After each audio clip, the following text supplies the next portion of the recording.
All right. So Miss Mariana, it works Yes.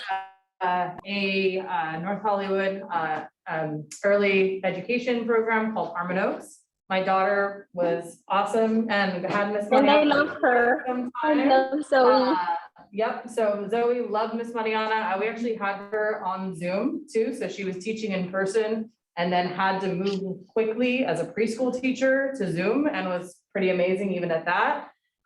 So she has a lot of knowledge, but she's also now an assistant director of the North Hollywood site. So she moved from Lake Balboa, where my daughter goes to school, over to the North Hollywood site, and they're just expanding. So I want to hear all about all the new stuff that's happening, Miss Mariana. Yes, So a lot. the floor, and then so what we're gonna do is let you do your thing and then open it up for student questions, okay? Sounds good. And then just to make sure, I don't want to go on a rant about the little stuff. Everybody's familiar, same as before, with all the theorists and that stuff. Okay, good. So we have more time for closing and updates. Yes, and the exactly. updates and questions. Yes, exactly. So go for it, Miss Mariana. Yeah. Oh no. Is it working? Yeah, it is. Good. Okay, perfect. So as your beautiful teacher told you, I am the assistant director at one of our sites. We have two schools. We have the Lake Balboa site and we have the NoHo West site. I started working at the Lake Balboa site and now I am my first year as assistant director at the NoHo site. A little bit of background. My name is Mariana Contreras. I am the assistant director at NoHo West. I've been a lead teacher for 7 years. I have a bachelor's in liberal studies. I am a fellow Matador. I graduated from CSUN. Our founders, so Miss Maria, which is the lady you see in the picture, she is the founder for both schools, and we have a co-founder here at NoHo West. Her name is Sylvia Danayan. And I'll talk a little bit more about her towards the end. And then our assistant director and my mentor is at Lake Balboa, and that's Miss Lourdes, who your teacher gets to see, and Zoe gets to see on a daily basis. Right now, she's at Lake Balboa. And then Harmon Oaks Nursery School. So I am a little biased because all the other preschools and schools that I've volunteered for when I was at CSUN have nothing compared to us. Well, at least that's how I feel. And I hope you guys see that as well. So our philosophy and approach, we are Reggio inspired. We follow the right approach. We are educators, not educators. We follow the STEM and STEAM, and we follow a thematic based curriculum.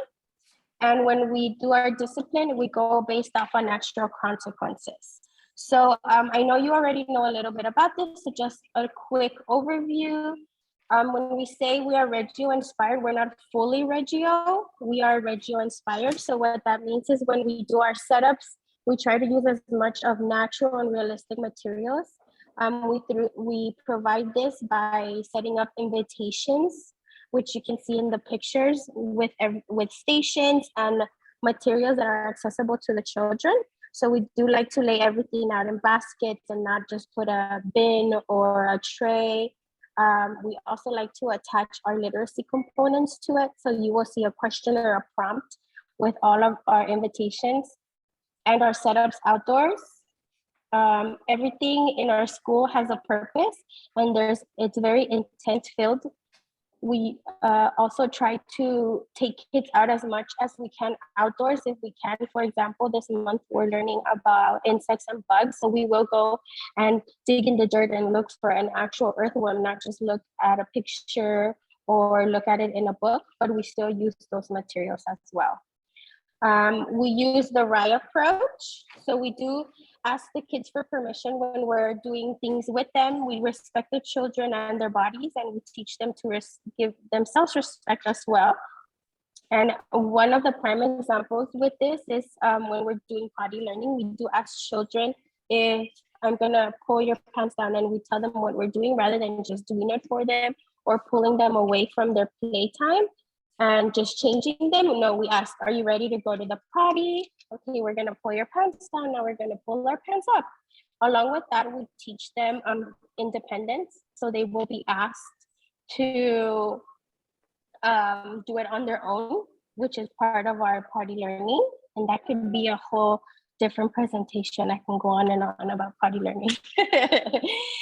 So we do ask for permission, and even when we're trying to help them complete a task, we communicate and with them.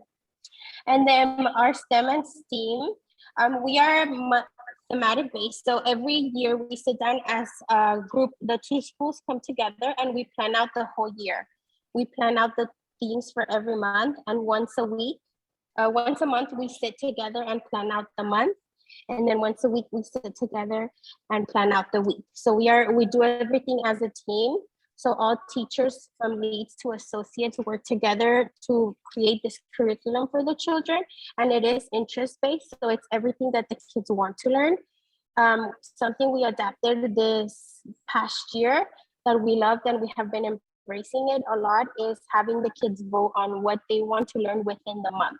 So we'll give them a paper, for example, of all these different bugs, and they choose which ones they want to learn about, which makes their learning much more meaningful and purposeful. So the staff's input, family's input, and the children's input comes in within our curriculum. Along with planning, we also take in everything that is STEM. So you will see science, you will see engineering, you will see technology, you will see art and math within every invitation that we set up.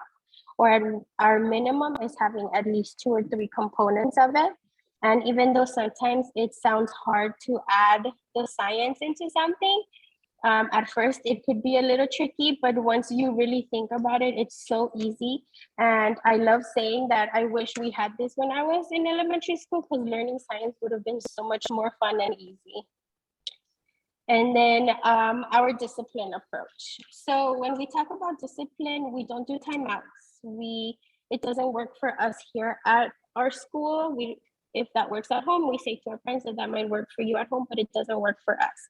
So what we like to do is a lot of communication, expanding their language, using their words, and this moves up with them from the smallest class up to the oldest class. So every action has a consequence. We use positive guidance and a lot of repetition, redirection, guiding children with what they should do rather than what to do, encourage self-regulation, acknowledging their mistakes and other people's mistakes and how we could do better. We use observations. We are little detectives to find the root of the difficulties. And if needed, when we get to certain behaviors, if they are a challenge, we will sit together and come up with a behavioral plan to best help that child. And every child is different. We don't approach every behavior, negative or positive, the same way, because every child is different and their home life could be different than others. And we, of course, celebrate every single accomplishment, from the smallest to the biggest. From a simple saying sorry without having to be prompted, you will bet we will cheer them on for that. So that is our natural consequence approach. And then a little bit more about our programs. Everything that is done at Lake Balboa is done here at NoHo West. So everything's the same. The approaches are the same. The way we set up our stations is the same. So just because I'm giving you the presentation today doesn't mean you'll get something different from the other school, which is something that I love. Even though we're in different sites, everything's still the same. Our classes as well. So we start with the youngest class, which is the young toddlers, the seedlets classroom. And that classroom, the age range is from 18 months to 2.5, and our ratios are from 1 to 6. The number of kids here at NoHo is bigger than Lake Balboa. I don't have exact numbers for you right now because, as your teacher told you, we are little by little expanding. So I'll just tell you that we do love having low ratios, and with our youngest classes are 1 to 6. Our goals for that class is to improve their language, attention span, focus, independence, and confidence. And we all work together. So it's like a ladder. Everything they learn in the previous class, they're gonna adapt it to the next class and use it in the next class. And the children don't start their school journey with us. It's okay, we teach them all those fundamentals in that group which they started, so they are able to achieve great things in their next class as well. So the next group is the Sprouts classroom, and that age group is from 2.5 to 3.5 when they leave the class. And our ratio for that class is a 1:7. The goals in our Sprouts class are potty learning, independence, confidence building, and we start to introduce early literacy and language focus. And then we move to our preschool classrooms. So I'm currently leading a special group because we are only open in one room, and I have half bloomers and half blossoms. So hopefully by summertime, we will split up into their group ages. So one of those being the bloomers classroom, and they start at 3 years old to 4 years old. And the ratio there is going to be a 1:8. Our goals are to teach curiosity through science, encourage independency, the introduction to zoophonics, social emotional encouragement, problem solving, and encourage them to just be inquisitors and just explore on their own without us just having to feed them questions. We want them to ask us questions. So we are very about open-ended questions and not just feeding children answers or lecturing, as you can say, or we want them to ask us things and we learn together. And a lot of the times that's what happens. If the teacher doesn't have an answer, we will go and be investigators together and learn together. And then we have our last group, and that's the Blossoms classroom, and that is from 4 years old to 5 years old. The ratio there is a 1:8, and our goals are curiosity, independence, continue with their early literacy program, honing their math and reading skills, and preparing to their transition to kindergarten. And our extracurriculum activities that we do with, before COVID, we had a lot of these, but with COVID, we had to take out a lot, and we're hoping and slowly are bringing a lot of stuff back. For example, our Spanish class, we would have a teacher rotate among all the classrooms for 30 minutes of Spanish class. We changed that and made it incorporated into our daily schedule. And now we have once a week Spanish music time. So they're still getting that with their teacher, and we're slowly gonna bring back that rotation. And then we also have a yoga class. So once a week, again, the teacher will take over music time and teach the kids a little bit of breathing and yoga. And we are very big on mindfulness and teaching kids how to manage those strong emotions and the power of just taking a deep breath and using our words. We also do soccer shots. So we have a soccer coach come on to the campus and teaches the kids soccer during their playtime outside. And hopefully we're bringing back our dance class, Armenian class. So the kids who are Armenian speakers will be able to practice that at school. And we encourage all the other languages as well. We do ask parents to tell us when they speak another language at home, give us like your top 20 words that we can practice at school so they don't lose that. And then our family gatherings, we officially brought those back both today, and we're gonna have one on Saturday, which I'm so excited, and I hope I see Zoe there.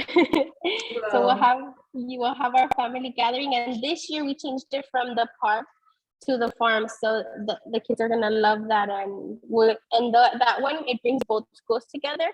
So then families from both schools are able to meet and greet each other, and maybe even build some nice bonds there. And then that brings me to some employment opportunity. So here at Harmon Oaks NoHo, right now we currently have only one classroom open, and it's a classroom with 20 kids. So we have 3 groups in this classroom. We have a Sprouts group, which is the 2 to 3s. We have the Bloomers and the Blossoms, which is the 3 to 4 and 4 to 5. So we're hoping, and we're getting there slowly.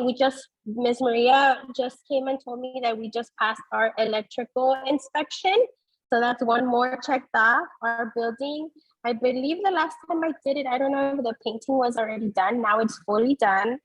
The rooms are all done. We are working on building our furniture. and we are hiring leads and associate teachers right now.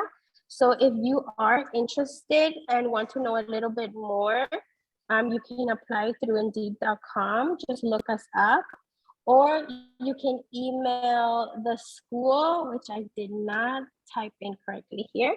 It's info@harmonoaks.com. Under the home tab, you can apply there, or email Miss Sylvia, which I wrote her email here. She is in charge of the interviews and doing the hiring process. If you just want information on the school or anything, you can also email myself and I can get that info to you or guide you to the right person to give you the information you need. And this is my info, my email, my Instagram. If you want to follow me, I post a lot of the stuff we do at school. If you want ideas for your own classroom or things to do with your kiddos, if you're already currently working, or future comings or activities or homework assignments, I have a lot of fun stuff there as well. And then I also have here our school email and our director's email and our school's Instagram. So she posts a lot of stuff as well. And I think I did. Yep, did I make it?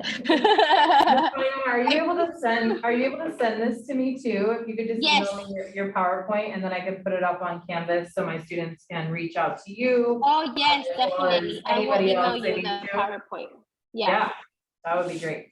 Yes, and then thank you guys for having me. I love doing this for you guys. I hope I give you enough information. Yeah, if you want to Then you stop guys sharing have so we can questions? see you. Yes. Yeah, we're gonna open it up to questions for you. I'm also gonna show off your guys' Instagram in a little bit too, so you don't need to show us those things. So if you want to just stop sharing, yeah. There you go. There we go. There you are. Yay. So I'm gonna open up for Q&A for you guys. So if you have questions for Mariana, it could be about preschool, it could be about Harmon Oaks specifically, or about even like her journey. So you guys heard, she graduated with liberal studies from CSUN. Mhm. A lot of my students are in the process of, this class is for careers specifically, so they're gonna maybe ask Awesome. some Yeah. different questions. So anybody have questions for her? Kayla, go for it.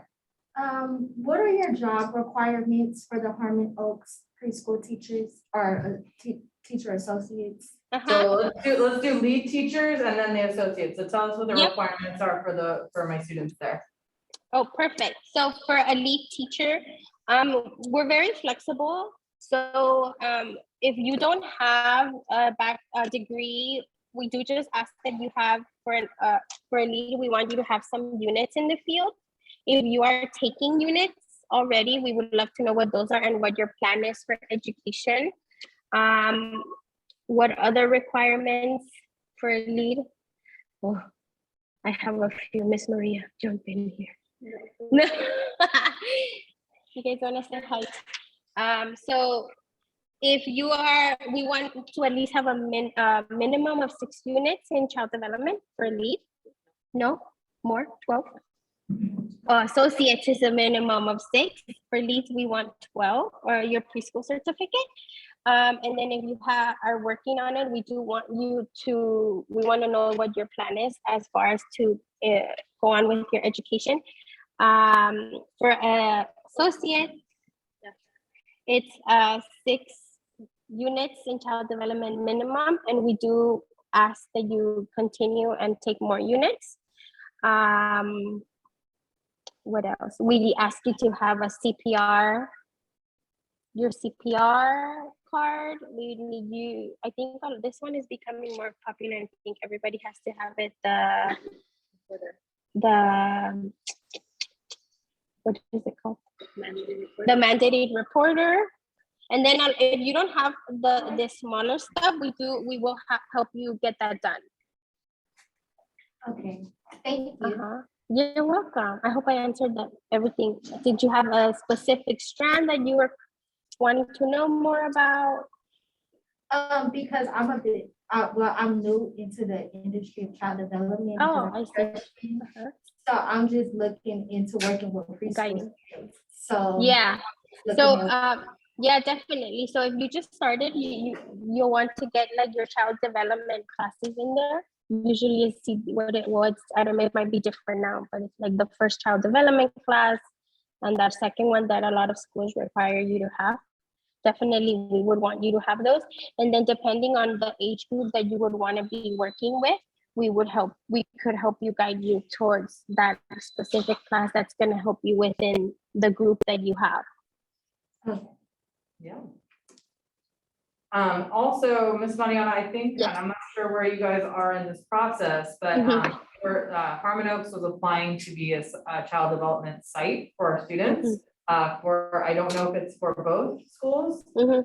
but I know that that's in the works. So some of my students are not quite there yet, but could be for internships. So that is a possibility too. Awesome. So Yes. a job would be awesome, but also there might be Yes. some opportunity. Volunteer. Yes, and we take volunteers. So if you would just want to come and volunteer for a few hours, either site, please reach out. We would love to have you. It's always nice to, just as a tip, if you still are iffy, you don't know if you want to work with what age group, or you don't even know if you want to work with kids, you want to, but you're not sure. It's always good to volunteer and just go check it out. That's a lot of what I did in my journey. I worked in different schools to see different theories, to see different ways of their approaches, so I could find my best fit. So if you guys would ever want to come and volunteer for a few hours, or come and see what we do, you could always reach out and we can make that happen. Can you talk a little bit, Ms. Mariana, because your path to getting to preschool is a little different. Yes. And it kind of, I think it fell in love with you and vice versa. Yes. But can you talk about like when you were in school, what you thought you were going to be doing, and then how that kind of changed? Yeah, it changed. Yes. So when I started my college journey, I wanted to be an elementary school teacher. My passion has always been to work with kids, preferably the older group. So I always wanted to be an elementary school teacher. I started at Pierce Community College and then transferred to CSUN. And that was the goal, head on, no doubts, doing it. I finished the program, but when it came to, I found opportunities because I had extra units to go and volunteer in preschools. So I took advantage of that, and then I started to like it. So I had a little bump on the road of credentialing, and it did turn me down for a bit. So I decided to give myself a break from obtaining my credentials to teach in elementary school. And then I graduated. Well, I obtained all the credits needed to graduate mid-year. So by December, I was done. So I decided I need to maybe go get a job and gain some experience, even working with kids. So then when I was looking for jobs, Harmon Oaks popped up, and I said, well, let's go. And like I like to say, a lot of people said like, well, no, because you don't have experience with this age group. No, sorry. Even the school that I really wanted said no, because you sound great, but you don't have experience. And then Harmon Oaks, they gave me the opportunity. So I went in and I said, this is gonna be a 1 to 2 year max. Just gain experience, and then I'll go back. I'll go back to on the road to elementary school. But 6 months, not even 6 months, 2 months in, it completely changed for me. I love the passion grew.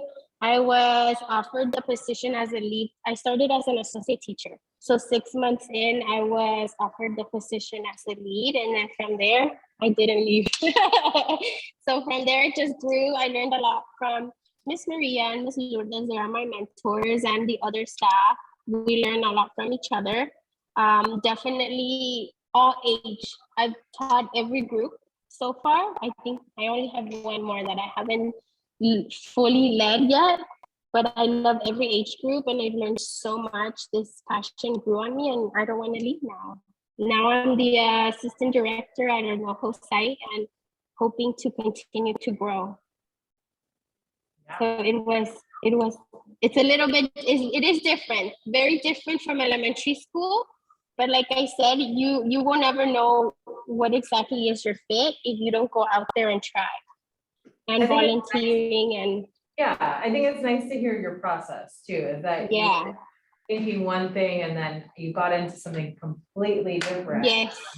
I know how a lot of people in this field, it kind of chooses you, right? Yes. So, and then you kind of fall in love with it all over again, right? So it is. Yes, exactly. Yeah. Any other questions from you guys? Anybody? Questions? Kiara, go for it. What's your favorite part about being a preschool teacher? What's your A favorite part? preschool teacher? Yeah, your favorite part about being a Oh, preschool there's so teacher. many. My favorite is being able to plan activities and curriculum for them. That is not just about painting a pretty picture. So making that invitation or that station set up and seeing them explore and learn through it and be fully engaged in it. That's definitely my favorite. I love setting up invitations for them and then just seeing their wow face and coming and completely being engaged within that activity and seeing that it's not just about building a house. There's different layers and everything we learned about the previous morning or things we had conversations about, it just all comes together. So Miss Mariana, just to share with you, because you haven't seen Zoe in a while. So my daughter, Yeah. Miss Mariana before, you know, when you guys write on with the whiteboards on the tables? Yes. Like the invitation is, Zoe's writing those now for her teacher. Oh, she's writing the invite Right. question. Yeah, like Yes. what are we looking at, right? And Zoe's actually Yes. writing that on the table for her teacher now to give you Yes. perspective of where she's at now. So it's pretty crazy, and she's reading. I mean, and it's really because of teachers like Miss Mariana to do this early literacy you. stuff, the STEM learning, the STEM teaching, as well as all this hands-on stuff. I mean, my daughter would be a different kid if she didn't have this program. So I Yes. speak highly because I'm very lucky to have found this for her, but it's also all of the things that they have in place, like all the Reggio stuff, the RIE method, all of the things that they have in place. Plus they allow kids to be kids, right? Mhm. I think that Yeah. that's a beautiful thing. Like, you know, there's so many programs that don't allow children to be themselves anymore. So I think that that's been awesome for me as a mom, of course, and also an educator and all the things. So as much as I can promote these lovely ladies, I you know, and also if you're interested in interning or getting a job, this is amazing training. Even if you don't end up in preschool, that's fine. But if you want to work with children, these ladies are awesome mentors and just really open. And also you get to think outside the box. I think what's really nice about this job is thinking about outside the box. Mary, you had a question, I think? Yeah, I was wondering how many days a year you guys are open. Oh, the question is how many days you're open? There's no vacation.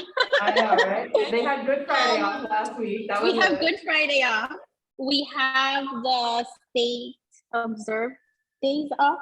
Yeah. We don't take summer off. Our curriculum changes in the summer. We have our summer program, so that's completely different.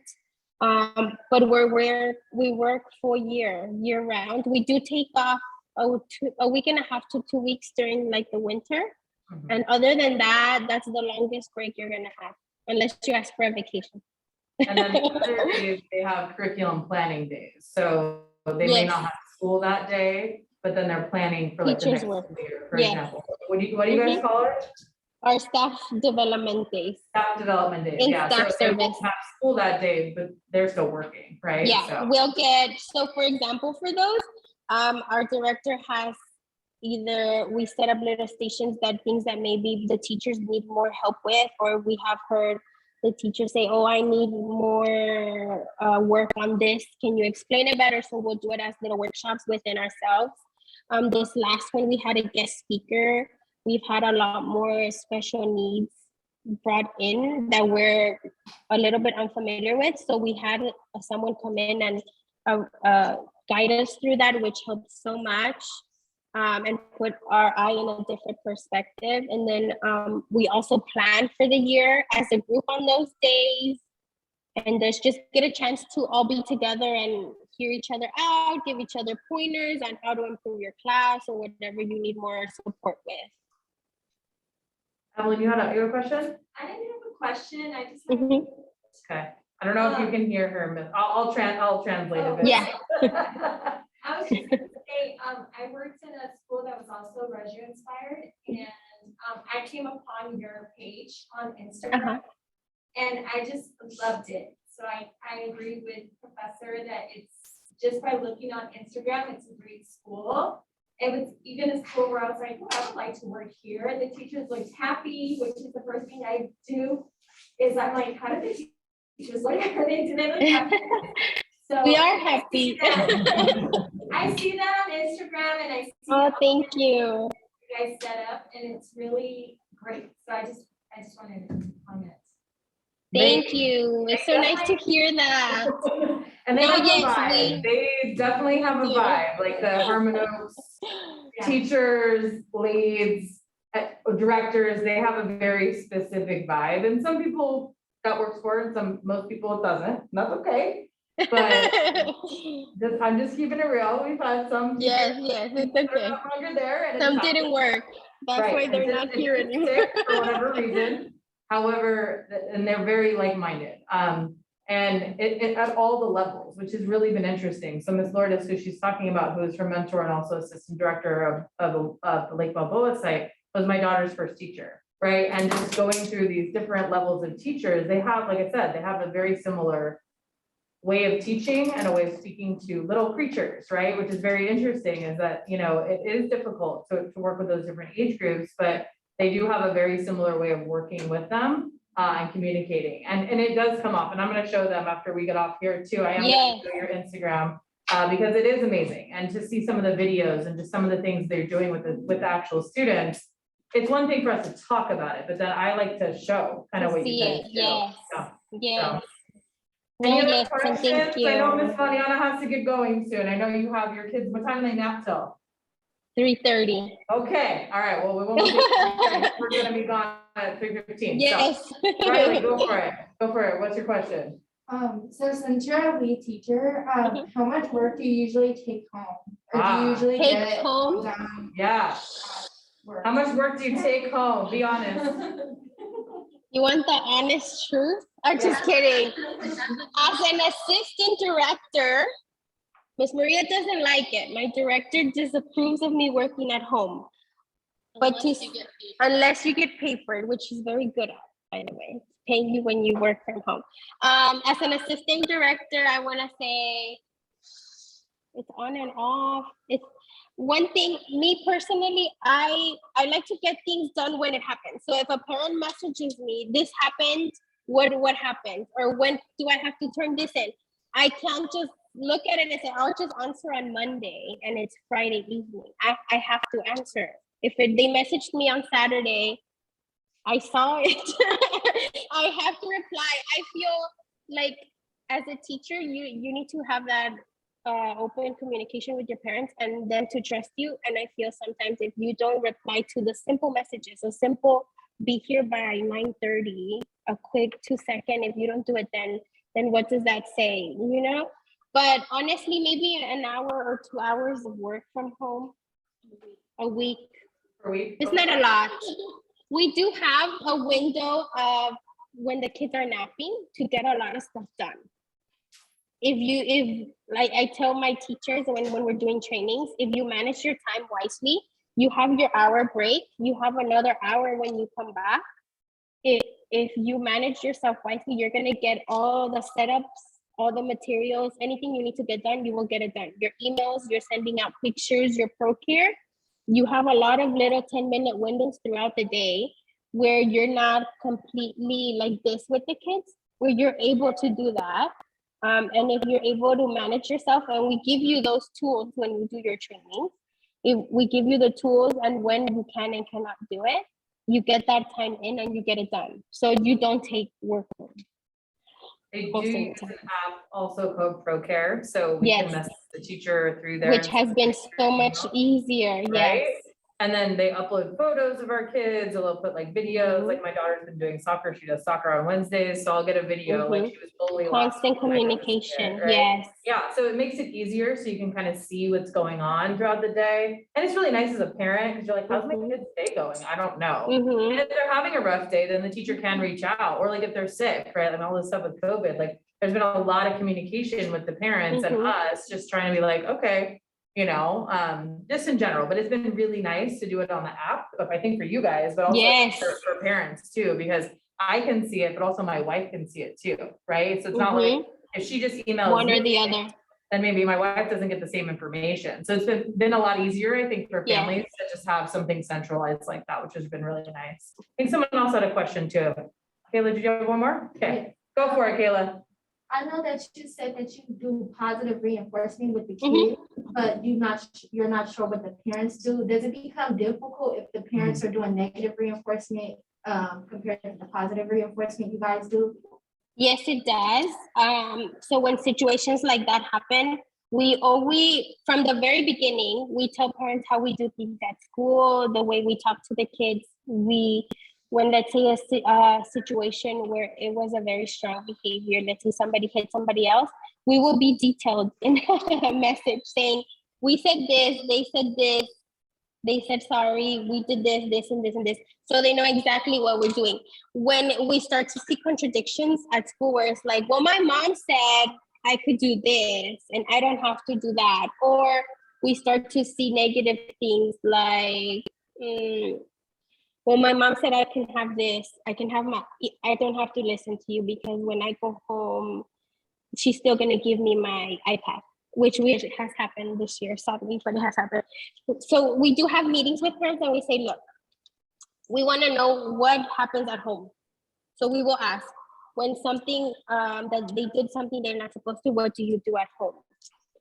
And then we'll have that sit down meeting and say like, okay, well, this is what we do at school. This is the progress we see with the way that we're doing it. We're not going to force you to do the same thing at home. We understand it's different because it is different. Take it from my perspective as well. I have my child here, and there's things that I can do at home with her that are not going to work here at school. And even though I teach her the same way that I talk to her, to my kids here, the students, I talk to her at home. So it is balanced. It's still not always the same because your teacher is not your mom. Your mom is not your teacher. It's going to be different. It's not always going to be the same. So we try to explain that to parents. There's a certain level of leniency you can go about it, but we also want you to understand what we're trying to do with them. So we have meetings to help balance that out, home behavior with school behavior. Any other questions? All right, Ms. Mariana, thank you so much for your time. Thank you. I really appreciate it. I am gonna let you go for today. Yes. But I Thank will you see guys. Have a Saturday. great day. So, Yes, see you Saturday. Yeah, and if they Thank you have for any having questions, me. I'll have them reach out to you specifically, Yes, email me okay? with anything that you have. If I didn't answer something fully, you can email me too, and I'll get back to you guys within 24 hours. Yes, all right, Okay, cool. I'll Thank send you. that Enjoy your over. day. See you this Thank you weekend. guys. Bye, take Bye. care.